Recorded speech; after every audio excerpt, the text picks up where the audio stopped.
This is Trend Following Radio, where great thinking comes alive. Nobel Prize winners, legendary traders, best-selling authors, and the pros that know what drive us irrational human beings. I am your host, Michael Coveil. Not filtered, raw, honest. That's my passion.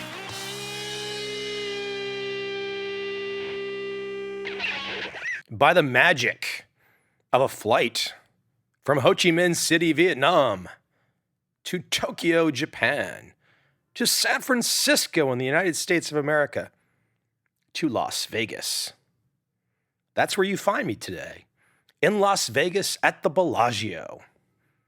Now, I have to admit, it's quite the journey, quite the hike to make it over for a conference. I won't do it all the time, but it's worth it. And you know what? I like flying on ANA. They're such an easy airline. Japanese carrier, I highly recommend them when flying into Asia and in out of Asia. Today, while I am running around Las Vegas, I want to reach back into my archives and give you something that is very special to me, an episode very special to me. This is Ed Sekota's second appearance on this podcast. My history with Ed, my meeting Ed, goes back to 2001, I believe, for the first time, on an island somewhere in the Caribbean. And before I go too far, let me remind those that are not aware, perhaps the best-selling market book of all time, The Market Wizards by Jack Schwager, features one Ed Sekota. And in that feature, it features one of the best market quotes ever. And I paraphrase a little, but everyone gets what they want out of the markets. That means if you lose a lot, you want to lose. If you win a lot, you want to win. All other things being equal, and it's a philosophical construct by Ed, and a quite brilliant one. But going back to 2001, that first meeting with Ed Sekota, it actually happened because I, in my infinite wisdom in the early days of the internet, registered the domain name edsekota.com. Now, I had no evil intent. I registered a lot of domain names. I made actually decent money off some domain names, not because of personal domains, but crazy ones like ulcer.com, pregnancytest.com. Yes, I actually registered those and made significant money. But that was the randomness of the early internet days, and that was one of the spoils. But like I said, I registered edsekota.com. I did not do anything with it. No website. Did not ask for anything. Did not reach out to anybody. It was just in my stable of domains. One day, a representative of Ed's reached out and said, "Hey, you have edsname.com. He would like it. Can he have it?" I said, "Sure." Now, in those days, you signed a piece of paper with Network Solutions, which I did, dropped it in the mail, did not ask for anything. And a few weeks later, Ed's rep said, "Hey, would you like to meet Ed and have a conversation?" I did. The rest is history. I've been fortunate to have Ed on this podcast twice. I've been fortunate to have Ed on stage in Chicago with Larry Hite. What a great moment that was. I've just been a lucky guy to have these men that came before me impart wisdom. And I think we're all lucky that someone like Ed gives back, because it's timeless stuff. I mean, you could have the guys out there that want to talk about some daily tick, some kind of nonsense, whatever. That's not the point. That's not where Ed goes.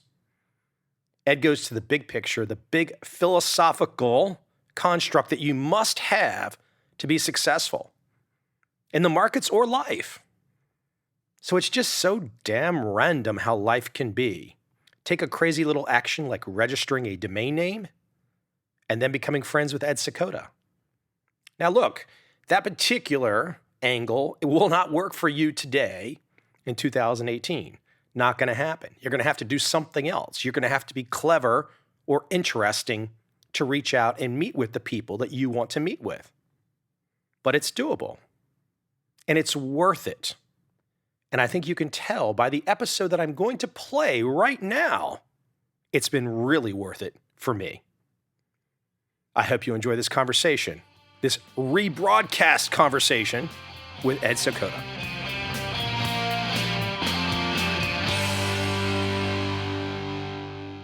I was trying to think of an example just as we were getting on the call here, and I was thinking, and I'm not trying to pick on a particular bank or anything necessarily, but a few years ago, I read something that J.P. Morgan had made money every day in the first quarter of the year. And I was thinking, wow, is that a great example of the Gavopoly system in action? Would be one question to you. The second part of that question, though, would be, is that if there doesn't seem to be much outrage right now, and I'm wondering if the outrage, the lack of outrage, is reflected in the fact that so many average everyday people via mutual funds and perhaps pensions actually have investments in these many Gavopoly type companies. It just seems like it's a precarious situation. Yeah, I don't want to comment on any particular banks, and I'm not sure exactly in what section you're talking about. But it's everywhere you look, everywhere there's a regulation, and there's a Gavopoly system at work, and the outrage, as you say, the outrage doesn't really occur because as the system grows, more and more people have an investment in it, and as you stop competition within a economy, the whole economy itself becomes less competitive. And we're certainly seeing that show up in our relationships with other countries, where particularly China and other countries, India and so forth, we're not competitive. The whole economy, our economy is not competitive because we don't allow ourselves to compete with one another anymore. And so we're not competitive with other countries. I think to add to that point on the other countries, I see it being in Asia right now. It seems like that in Asia, you can build an 80-story office tower faster than sometimes perhaps you can install a fence in America. Yeah, yeah, that's right. Trying to do anything in the United States requires enormous amount of regulatory effort, and the companies have to maintain whole staffs just to comply with regulations, and all of that has got to get paid for somewhere. So they've got to eventually get to raise prices, and we're not competitive. So it's and I'm not saying any of this is bad or wrong or should be changed. In my book, I don't say that there's anything wrong. I'm just looking at how does the engine work. How does this work, and how do we explain what we've got? And I'm not trying to change anything. I'm just saying, well, this is how it works, and I need to know how it works because, as your audience does, and so do I, we try to trade, and we want to understand as best we can what's going on. So my point is not to change anything. I'm not a politician, and I'm not running for office or anything. I'm not promising any changes, or I don't have any formula for change. I'm saying this is what's happening, and you might as well take this into your personal calculus when you're playing the markets. Well, you make a great point because you're talking to a guy that unfortunately grew up in the Washington, D.C. area, so I had to listen to too much politics. And I think there's a great video on the internet with Ray Dalio talking about the economic machine. And I think you're doing something similar, but it's your take, your research, and you're saying, hey, look, this is the machine that I see. This is the economy as I see it. And I'm not trying to give you a value judgment on it, but by all known facts and my research, the evidence lays out, this is what's happening. Yeah, and Dalio has a wonderful video out there, and he's talking about how the economy works. Basically, his analysis, the supposition he has, we have a free economy, and those kinds of things work in a free economy. But since 1913, when we had the Fed, you'll see the free economy isn't really free to function anymore. And if you look at long-term charts up till 1913, before 1913, when we had the Fed, we had a fairly stable economy. We had blips, ups and downs, and so forth. But since the Fed's come along, it's enabled the Gavopoly system to put an effective tax rate on citizens and spend money in excess of what they can tax. There used to be a limit to government growth in the Gavopoly system. That limit was that they would have to tax people in order to fund the government. But they don't have to do that anymore. They can go to the Fed and they can get however the mechanism works, however you want to explain the mechanism. They can either, you can say they can print up money or get a line of credit or whatever. Basically, they can spend money before they tax. I've shown in my model, if you keep government spending to under about 1.5% effective asset tax, so under 1.5%, government never can grow big enough to stop the growth of the free competition sector. But once you get an effective tax rate above that, then the government will grow, and it's like it's a parasite. It's the same mathematics of a parasite, where the parasite will grow and then finally it will take over the host, or like a cancer or a parasite. The mathematics and the dynamics are the same. It stays in balance if you keep the asset tax rate under about 1.5%, but we're way over that now. And we are seeing a decline in manufacturing and in tool making, and we're consuming, or the Gavopoly system is now consuming the free competition sector. And when we run out of a free competition sector, which is imminent in my opinion, then we have a whole different economy, where you have the Gavopoly system trying to manage the free competition sector, and it can't do that. It doesn't know how to do that. It's not set up to do that. It's set up to take and exploit. It's not set up to create and innovate. And so we're headed towards an economy in which we have basically a controlled economy, less freedom. I'm not suggesting this is going to change. I'm suggesting you've got to start admitting that's what's happening, and you got to cope with it. You have to cope with it in your decision making, and there are ways to cope with it. Wishing it'll come back and thinking you can vote for somebody that's going to turn it around, I think, is wishful thinking. Let me take a step back, Ed. I want to kind of take a step back for a second, let you talk a little bit about some historical perspectives, your own in particular. And one of the things that I've always loved about you, and we're going to get back on the Gavopoly conversation and kind of take it to its natural ending and some of the solutions that you see, since if we're being faced with this Gavopoly situation, you do see some clear solutions, or at least some directions that people can go. There's no perfection for sure, but I think one of the things I don't think there's a solution for the economy. I don't think there's a problem. This is just what it does. I think there are some things that people can do as individuals to cope with it as it evolves and changes, but I'm certainly not suggesting a change in the economy. I think this is just what it does. There's nothing to fix. This is what it does. Just like people, they get born, they grow, they mature, and then they die. That's the way it happens. And so you just have to learn to cope with things. Well, you just made my point for where I wanted to go, which is, and correcting me on language. One of the things that I've always learned from you and admired from you is the clear thinking. And I always, when I try to respond to people, if I'm doing an interview or something in an online forum, I try to stay clear. I try to be as objective as I can.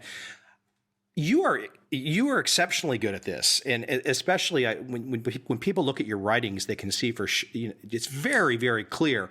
How did you start to have this type of clear thinking as an individual, or was this something that you felt always as a young man, and it's been with you your whole life? How did you develop this way to look at the world clearly? Well, thank you. It's a struggle for me. I'm thinking about it a lot, and I always think, wow, I could have said that. I could have said that better. I'll probably hear this interview and I'll say, oh man, that's pretty lame. I do a lot of writing and rewriting, and I've always done that. And I try to think about something until it gets simple. And if it's complicated, I figure, well, I don't understand it yet. So one of the things I do is I just think about things till they get simple. And then they're easy to explain, and then they're pretty clear. And I've had some mentors in my life that have been sticklers. Jay Forrester, for one, absolutely unforgiving about any misuse of English or anything, any equations. They ought to be annotated, and the units of measure had to match, and you just couldn't get away with anything. And so I developed that. I just developed that habit. I've developed this to such an extent that I have a language that goes with it, SVOP, which subject, verb, object, keep it in the present tense. That's a way that helps sort it out if I find myself straying from that grammatical convention. I figure I don't understand something.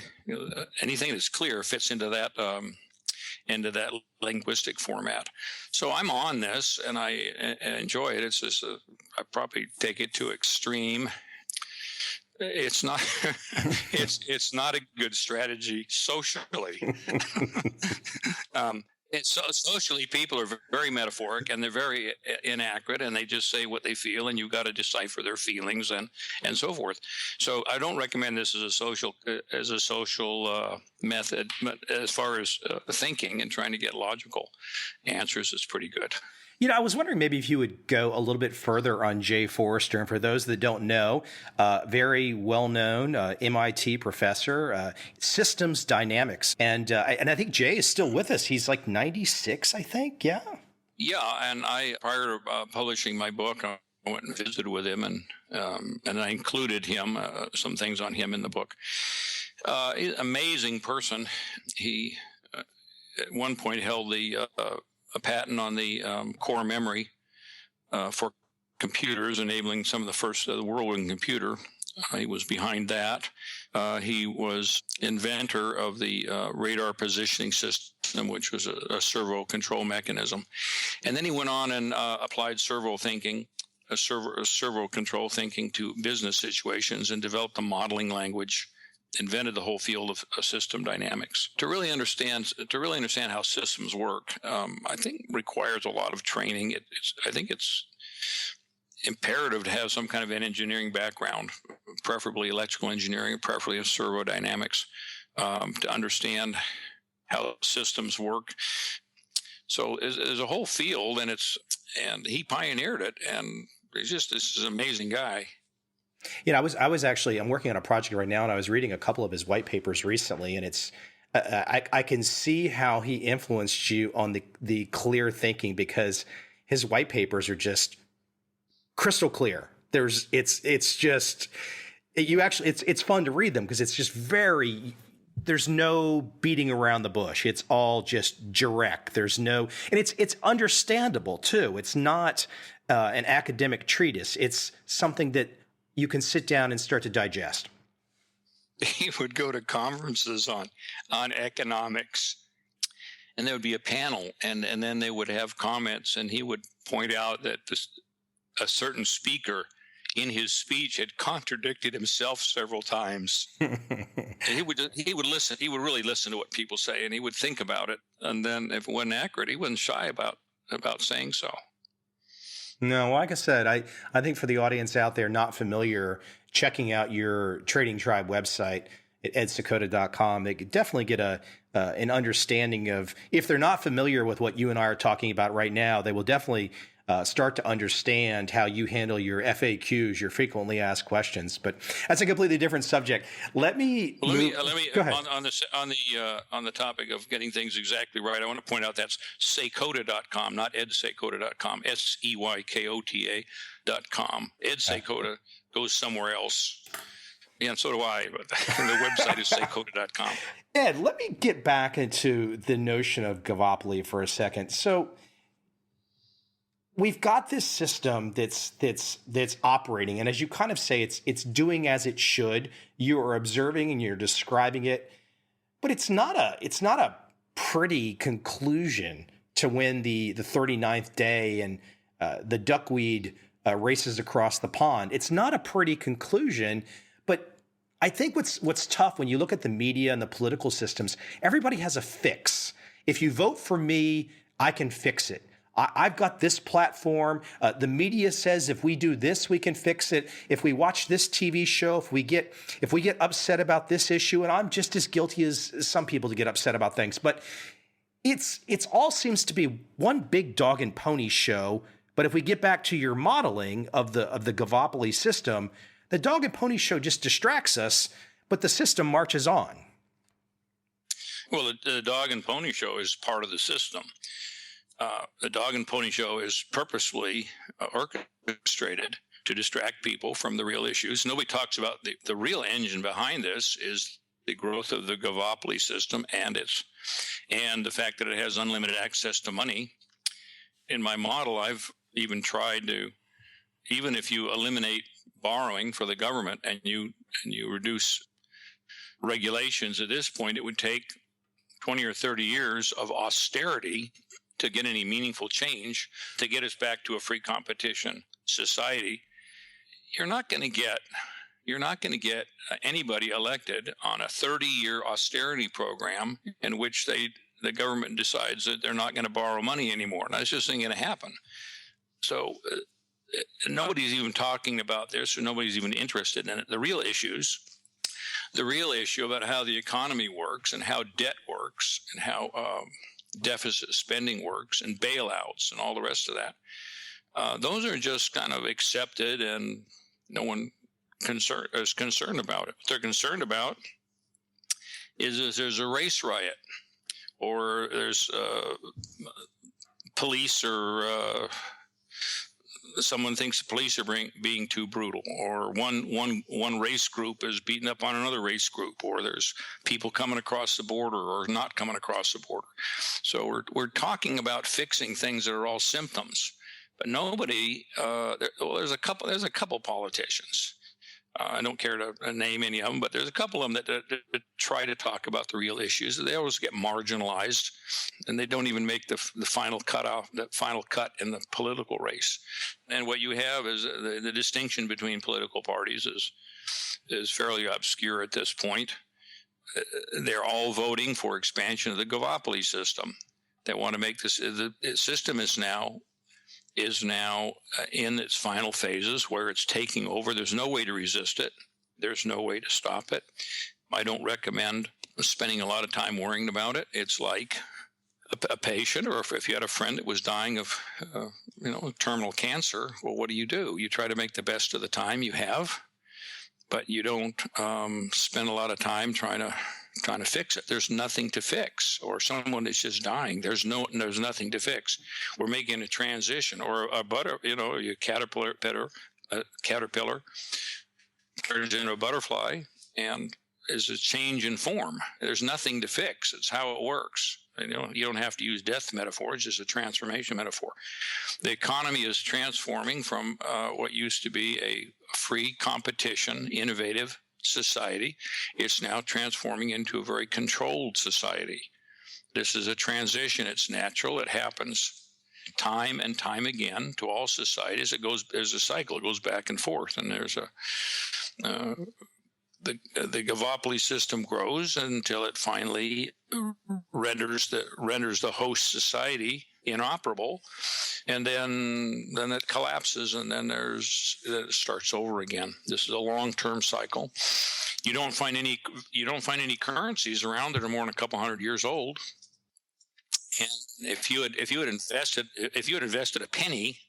one penny at the birth of Christ, at year zero, or whatever year you want to make the difference between BC and AD back then, that one penny growing at nominal interest rates of a couple percent would be more than all the money in the world. So you say, well, how can that be? Because there certainly was a penny, and there certainly was ways to invest, and how come nobody has done that? Well, because you earn a lot of money, and then you get these periodic resets in the money. So nobody's able to accumulate money for very long, because the money eventually goes worthless. And that's also part of the design. And you have hard money for a while. You have gold or sticks or some other tokens of exchange, cattle or whatever you have. And then you go off into currency, and then you get bankers decide they can loan out money, because not everybody's going to come and get the money at the same time. And then you get fractional reserve banking, and then you get a federal or a central bank, and then you get excesses, and you get huge bubbles, like having bubbles much more frequent and much larger bubbles now. And eventually the bubbles are just going to dominate, and every bubble becomes more severe than the last one. Ed, I think for some people listening, I could see some in the audience already building up a criticism in their mind. And I think what people need to understand is that you're not, some people might be thinking, oh, Ed Seykota, he sounds bearish, or he sounds like a doom and gloomer. Whereas you are taking a very distinct perspective to where, like, look, I'm observing the system as it is. I'm not, you're very clear about it. You're saying, you can't really worry about it. You can't stop it. And I think, and you're not trying to make a prediction of the timing of something. You're just objectively trying to analyze the economy that we all are in the middle of. Yeah, I'm not saying anything wrong with it. I think this is the way it works. That's basically what we do in the trading tribe, is we look at, how can we be more effective as people in coping with the environment? If you'd been around 100 years ago, or maybe back in the early 1800s, a whole different economy. You want to get out there and build machines, start factories, and hire people and participate in the greatest economic miracle ever. These days it's different. It's a different, and there certainly are pockets of innovation. There are very bright people coming up with whole new industries. And you got drones flying around that we didn't have before, and lots of advances. So there certainly are people innovating, but by and large, a lot of people are out of work, and you have a huge dependent class, and you have a huge amount of moral hazard in the economic system, and you have a disconnect between our governance and people. People don't even believe what the politicians are telling them anymore. So you have a whole different economy and a whole different society, and it's just part of the evolution. And you can find all kinds of books about what we ought to do to fix things. I don't think there's anything to fix. I think it's just how it works. And there's always people that think we should fix things. It's one of the symptoms of this transition we're going through, is there's people that want to, go out there in the fall and pick up the leaves and glue them back on the trees because they liked it better in the spring when the leaves were green and on the trees. But you can't glue the leaves back on the trees. You just have to accept the fall for the beauty that's there and move with it.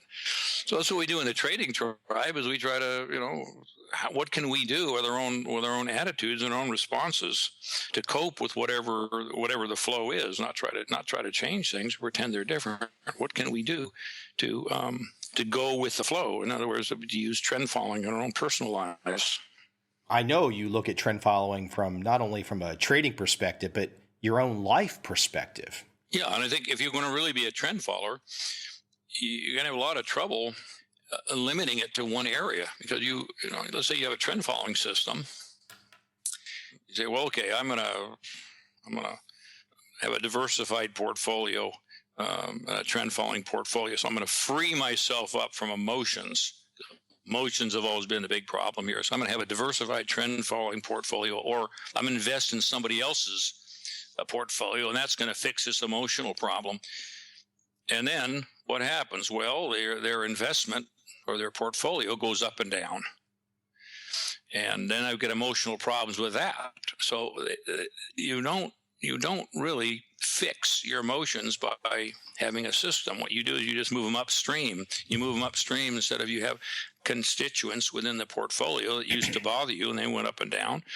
And then now you have a portfolio that goes up and down. You just move the problem upstream. So ultimately you have to say, well, what is it that I'm feeling, and what do I do when I feel these things, and can I come up with better and more useful or productive ways of responding when the thing goes up and down? And eventually you've got to come to terms with that. And so the best trend followers, I think, are the ones that have made peace with themselves and have said, well, this is what I do in the case of things going up and down. The value increasing and decreasing. This is how I behave, and this is how I act. And of course, as you know, there are all kinds of things you can do when things go up. Some people, when something goes up, they sell them. Some people, when things go up, they buy. And when they keep going up, some people sell more and some people buy more. And if you go to extreme in either of those cases, you're counterproductive, self-destructive. You've got to know how to do that, and you've got to do it consistently. You've got to do it in your personal life. I think if you do these things in your personal life as well, it supports a trend following. Because if you're not in alignment between your overall philosophy and how you behave as a person, and you try to do trend following, well, there's going to be conflicts. And so we in trading tribe, we hardly ever talk about actual trading or what the markets are doing. What we're working with is the emotional reaction to volatility, or emotional reaction to loss, or to structure or authority, or all these other issues. People straighten these things out. Their relationships with their significant others and their children get better. They report more satisfaction in all areas of life. And incidentally, their trading is getting better, and they don't quite know how that happened, but it's just that they've turned into a person that now can cope with uncertainty, and can cope with volatility, and they couldn't do it before. And you can't, in my opinion, you can't take a system and use that to medicate your feelings. You've got to get your feelings. Some people say, well, I'm just going to suppress my feelings, a stiff upper lip approach, or grin and bear it, or clench your teeth and hope for the best. I tend to go the other way. You try to say, what's the positive intention of these feelings? Celebrate them, find out the positive intention, and as soon as you do that, the feeling disappears and you go on to the next feeling. So I'm more of the go with the flow on the feelings as well. So there's a lot of different approaches. But by now, after we've been doing this a couple decades, we're developing a body of knowledge of how to do this, and to what extent can we actually reprogram response patterns. We're getting pretty good at this. As we've got, and you can follow what we're doing. I put it all on the blog at Trading Tribe, at tradingtribe.com. All this is free if people want to go on there and look at it. And we're documenting the growth of all kinds of people who are using this technology, and it seems to be, to the extent they use it, it seems to be working pretty well for them. It always just seems like to me that the place that one is trying to find is just some peace and contentment. And there's this just, again, I start off with giving you the praise of the clear thinking. I think that's to just be able to sit in a room and not feel, I mean, you're not to have this anxiety and worrying constantly. And if one has that, to work on that. And I think it's just trying to find it. I see a lot of parallels to your work and some of the meditation. I read some of the Zen scholars like Alan Watts. It seems like there's some commonalities with some of your work in the Eastern thought process.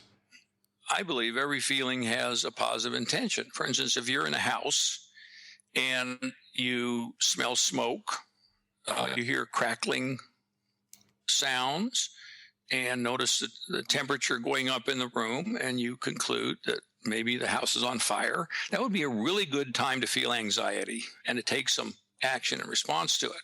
So I'm not so sure that you want to, medicate your mind, anesthetize yourself, and put yourself into some meditative state where you don't respond. That's not really what I'm saying. I think you want to notice the feeling you're having in the moment and act appropriately. And you want to learn the difference between medicating a feeling and responding to it proactively. So it's not always, I'm not suggesting you always aim towards peacefulness. Sometimes you want to get busy. You might want to get busy and put a trade on, or you might want to get busy and take some corrective action, some risk control, or you might want to take some action and get into some opportunity. But whatever it is, I think you can learn to come into harmony with your feelings. And to some extent, it's nice to just be able to be peaceful and watch your feelings and watch your mind and rest. It's important to rest particularly when you feel tired. But I don't recommend using either Trading Tribe technology, which I call TTP, Trading Tribe process, using that or anything else for medicinal purposes, like a drug or alcohol or a sedative. You have to watch out. There's a difference between using any of these technologies as a sedative, and I don't think any of the Zen masters really recommend blissing out and staying there permanently. I think they want to be responsive and proactive to whatever feeling arises in the moment. I love the constant learning. What's the better way to handle expressing oneself? What's the better way there's always a better way to do it, right? Well, I think so. I think I try. We're here in the moment, and I'm learning something. Learning something from you, and I'm trying to be responsive. And I'll think about this later, and I'll say, "Oh man, and now I really could have said that better." But that's how life is. I do the best I can in the moment, and then go back and maybe do it differently next time, and try to learn. And study my responses and say, well, can I change the response? And then that's what we do in a trading tribe. We try to look at what our responses are to our feelings, and then we practice identifying, well, what is it we are doing? How are we getting the result we're getting? And can we change our response patterns and get different results next time around? The only way you can learn is to extend yourself to perhaps in front of somebody that has more experience. And once you extend yourself, there's the chance that you might be forced to learn something that makes you feel like, wow, why did I just say it that way? I could have said it the way he just told me. But you want to get to the point of knowing the better way until you extend yourself with the wrong way. Yeah, we find in the right environment, and we take a lot of care to set up the environment correctly. Once you set up an environment in which the goal is for people to help each other improve, I think this is true in the trading tribe, and some companies have this down pretty well too, some other organizations, where when personal growth becomes important, then when people correct you or offer advice, you say, thank you. Thank you for helping me learn something. In a lot of situations, somebody will correct you or give you advice, and then you get upset about it, and you may say something to protect yourself, or put them down, or swear at them, or tell them to keep their distance, or whatever. So it's a different environment where everyone is trying to grow and do a better job, and that's another thing we had. When you have an expansive economy and a company that's growing, and everybody's trying to do better, then the culture in that company, when you have growth, when you have a free competition society and free competition, you have a competitive startup firm, and somebody says to somebody else, there's a better way to do this, then they say, thank you for telling me, and they start doing it that way. When you get a survival company, one that's overly restrictive and political, and there's regulations, you better mind your own business and don't go talking to somebody else about what they should be doing. You see the whole environment, the whole structure. The environment in one case is pro personal growth and pro learning, and the other one is not. It's very territorial and very defensive. You can walk into companies, you can sense this right away. Some are open to grow, and then they get mature, and then if they start getting kind of the Gavopoly model, and they start going the other way, and they don't want to have, you offer advice at your own risk. Ed, one of the things that you do in the Gavopoly book and your premise is you talk about the strategy of trend following. And I don't want to phrase it as a solution, but you offer trend following as a way to perhaps, a better phrasing is to cope with as we move towards this Gavopoly system that you see as inevitable. And trend following is, and perhaps there's other solutions, and I'd love to hear if you think there are, but as you talk about trend following as one kind of a way to cope, I would love for you to go back in time a little bit, if you will, and because you've had an interesting career, you've had some interesting mentors, interesting students, but I know, and I mentioned this in my email, there's a couple traders in your early years that I think had a really strong influence on you. And I would love for you to share a little bit of wisdom or perhaps experience or thoughts or memories about two gentlemen in particular, if you wouldn't mind. And that'd be Amos Hofstadter and Richard Donchian. And Amos Hofstadter, he was at Commodities Corporation, and Richard Donchian at Hayden Stone, just two very accomplished early pioneers in the field of trend following. Would you share some wisdom? I'll be glad to share what I know. I knew Donchian a lot better than Hofstadter, and Donchian had noticed this system. He noticed the 2-week rule in copper 2-week rule, meaning you buy something when it makes highs for 2 weeks and you sell it when it makes lows for 2 weeks. And he just noticed this somehow, and he didn't remember exactly how he noticed it. I asked him once, how'd you come up with a 2-week rule? And he said, I don't exactly know, and you're the first person that's ever asked. He said he just kind of came up with it, as far as I can remember. And that was the start of the start of automated trend following was when he came up to the 2-week rule. And before that, you can look at some of Livermore's writings, and he had a system of pivot points and so forth. And there's other people that have talked about it. He basically started the 2-week rule. Now that won't work today. Back then you didn't have, you had a little different character of the markets. And the 2-week rule used to work in copper. And then we found that you had to lengthen those, and maybe you make the weeks longer, 6 weeks or sometimes now they got 30 or 40, 50 weeks or much more than that. He had this system, and then he had a couple followers there in his office. He came up with a system. He didn't always follow it himself, but he had this system, and he had people on it, and he had people that were religiously following the system, and they seemed to do pretty well. And I came along, and I studied his rule set. He had Donchin's rules and Donchin's guidelines. And about that time, we had computers were starting to become within reach of people to use them. Although they didn't have personal computers, they did have mainframes at some companies. And I got, if you can believe this, I got to go into the major brokerage house at the time on the weekend, and I had access to their mainframe computers that they used to run the company. And I was in there, and there was a security guard, and there was me, and I had access to the complete computer base of the whole company. And I was just using it to do computer testing. Were you pinching yourself at that time? No, I thought it was just normal. I said, well, I want to do this research, and they said, okay. And nobody would, in those days, nobody ever thought about anybody trying to go in there and do anything nefarious. I was just in there doing research. No one even would even, in those days, you wouldn't even think about something like that. But these days, you couldn't get anywhere close to the inner workings of a brokerage house. These days, you couldn't do it. But in those days, I did the computer testing on the mainframe computer of the brokerage house, and all of their discs and all their history and everything. They were just sitting around in this big room. It was a huge room, and all these mainframe computers and the big tape drives and so forth. It was this, now you can get probably all the computational power in that whole room. Probably you got more computational power in your cell phone now.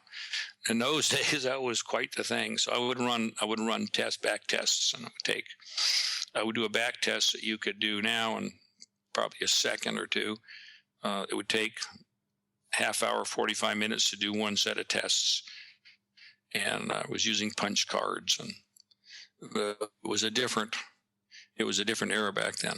Did you find it unusual, or what were your feelings at the time? Because there weren't a huge number of peers that you could bounce ideas off. I mean, you said you knew Dick Donchin, but there wasn't this. I mean, today there's a much wider network, and people are connected on the internet. They can reach out to you at FAQs, but there was no FAQs for you back then. No, and I took Donchin's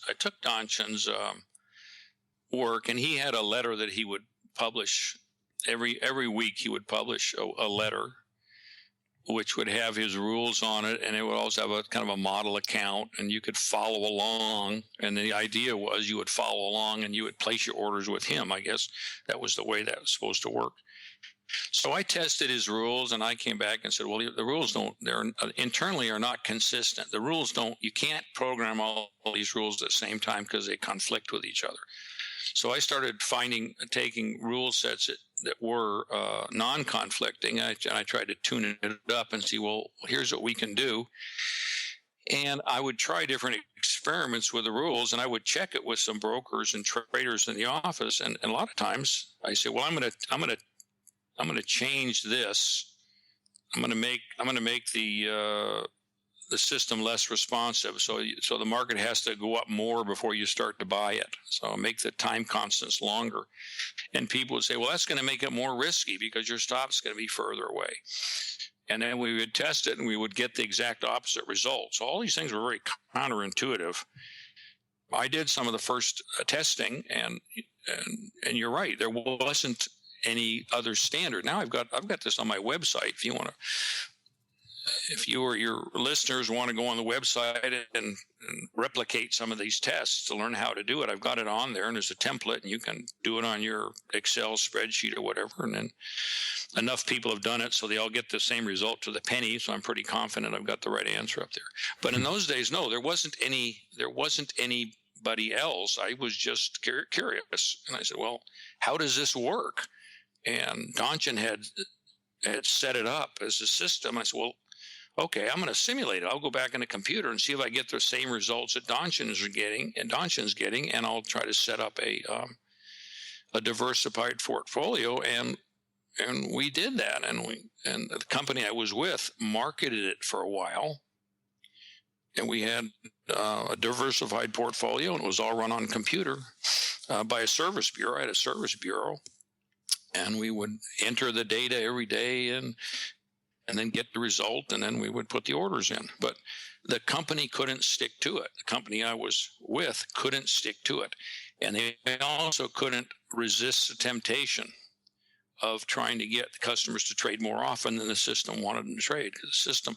The problem with the system was it worked, and it made money for the clients. But the problem was it made far less money for the brokerage house, because they were used to day traders, and they were used to people coming in and lasting a few months and then losing their money and moving on and doing something else. And so that's the way the brokerage house set up. People would come in and try to trade, lose their money, and leave. And here was something else. They would come in, and they didn't believe they were going to stay. And they said, well, commissions are like a tenth of what they used to be. They're staying with positions. And this is going to wreck our business model. And so there was all kinds of pressures to get people to trade more often. And then there was all kinds of pressures, like you pointed out in some of your letters to me. There was, they've got fancy names for it now, like disposition effect. But in those days, people just didn't want to hold on to something. It went up a little bit, and they want to take their profit. Went down a little bit, and they wanted to add more and hope it would go back up. And so you had lots of pressures against following systems in those days. So I had invented something that no one really wanted. And so then I left, and I went out on my own, found clients, and I found that some of the most important things was developing a relationship with the clients, that they really knew what to expect and they knew what was going on. Because if the client was not aligned to it, and if you didn't have emotional rapport and understand that the system is more than the mathematics. The system is the mathematics plus the willingness to follow the system. And when you increase your worldview to include the investor himself and his emotional responses to what's going on, when you finally get the system to include everything, you can design a system that works. But just going into a computer and tuning up your software and saying, well, here's the right set of parameters. Well, great. You've got something that theoretically will work for some theoretical robot that'll follow it. But there aren't a whole lot of robots that got money these days. Maybe someday, but right now you've got human beings with human feelings. And unless you include that into your system design, the thing's going to, the wheels are going to come off the cart around the corner. Yeah, I think you really sum up so much of your ethos in those last few sentences for those that are paying attention. I'm curious, Ed, too. I want just a couple more questions. I won't keep you. But as you talk about, we're talking today about your research into developing this Gavopoli model. You're talking about your early research with trend following models. It seems like, and correct me if I'm wrong, but it seems like you've been highly motivated by the puzzle aspect of just figuring things out. Yeah, I guess I like puzzles. I've got a huge collection of what you might call barroom puzzles, or these metal detanglement puzzles where you have metal pieces that fit together and you got to figure out how to get them apart and together. I've got a huge collection of those, and I in the morning I do chess puzzles, and I like figuring things out. It's always been something that I enjoy doing. I don't know exactly where that comes from. I think it's been I've been able to incorporate that in my life in such a way that it's useful. But yeah, I think that the puzzle aspect of what I did in the markets, or what I did with the Gavopli book, what's driven me is I want to understand how it works. I want to know how it works. Then it works and it makes money. That's great. I mean, it's nice to make money, but I think I wouldn't have done it in the first place. Maybe figured out some other way of making money. But the puzzle is what got me. I said, I got to figure this out. Why does this guy Donchin has got this thing that's mechanical, it's making money? How can that be? How can you get something that's mechanical that can make money for nothing without doing any work? How can that be? And so I kind of got attracted to looking at it, but I don't think I would have gone into it. I wouldn't have gone into it for just the money. It was the puzzle. It was how does this work? I mean, how does this actually work? Can I build a model, and can I understand this? And then when you understand it, then it becomes interesting to explain it to people for a while, or then you put it on the website, or you write a book, and you go on and you look for a new puzzle. So I mean, when you were back in the day, though, and you're in those mainframe rooms and you're by yourself and you're struggling. I mean, there's got to be a struggle, of course, to try and figure this all out. I mean, was it just pure excitement at the time, and this internal excitement that was driving you to just keep going and going till you got the puzzle solved? Well, that's a good question. That's one of the best questions I've ever heard. What motivates somebody who's a researcher? What motivates them to go? I don't. You say, well, is it the pleasure of the puzzle, or is it the discomfort and not knowing? I think it's deeper than that. It's just, that's what I do. That's what I do. I do that, and I play banjo, and I get lost in it. Mm. That's my meditation. I have to do it. If I can't play music, something dies. And same with solving puzzles. That's who I am, and that's what I do. And I don't think of it as there's something that pushes me to do it. That's just who I am, and that's what I have to do. Yeah, I still feel like I'm in training wheels, but I sometimes feel like my career is the same way. I don't necessarily know why. I'm just driven to do what I do, and I'm not necessarily sure what I even do, but I just do it. Yeah, I like that, and you're good at it, and you're that's one of the places I think we succeed in the tribe, when we get people to this place you're at, where you find out who you are and what you do, and you just do it, and you express yourself, and you create a value by expressing exactly who you are, not pretending to be somebody else. That's a very high state. Congratulations for being there. It'd be a different world if everybody could get there, and I would hope people would follow in your footsteps, and I've watched your career over many years, and I've seen you keep expanding and getting closer to who you are, and now you're really blooming, and you're really making a big contribution. So, good job. Well, I tell you though, for those that don't know, you I'm not gonna tell the exact story, but you influenced me greatly when I met you for the first time in 2001, and I can still remember some of the things that you said to me. And I think for some people, they might have felt threatened. And I don't think I felt threatened. I probably was like, okay, what has he just said to me? Why is he saying it?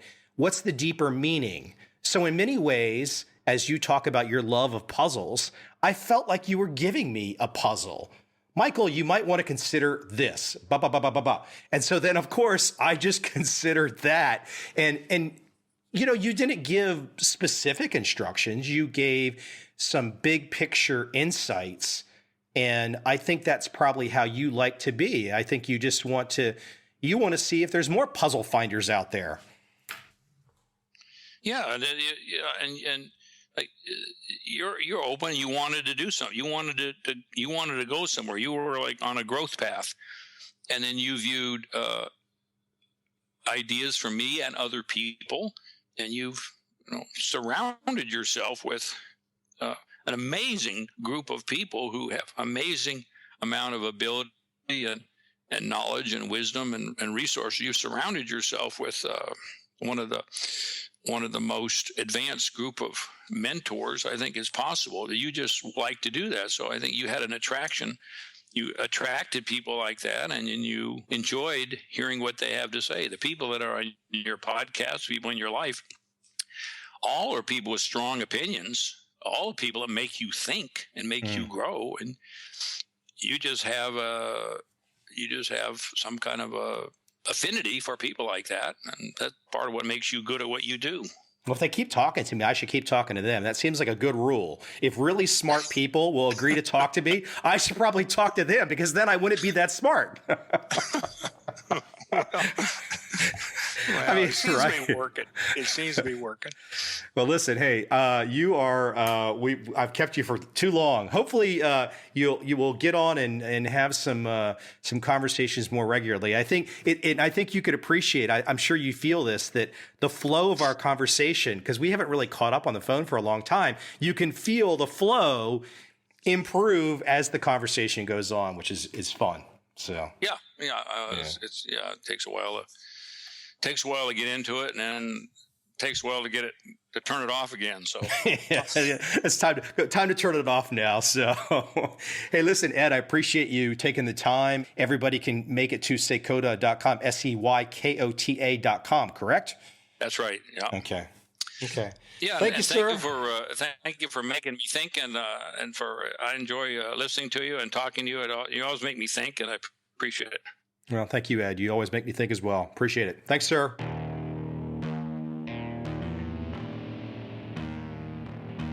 I see a time when those awake will understand how to make money in up, down, and surprise markets. Whether new trader or experienced, college student or financial advisor, protecting against a crash or just trying to make a lot of money, trend following offers everyone an answer in uncertain times. To get started immediately, send me an email, michael@covel.com. I will send you the right trend following steps to take along with my free video. But if you want to buy and hold, trust the government and trust Wall Street, this is absolutely not for you.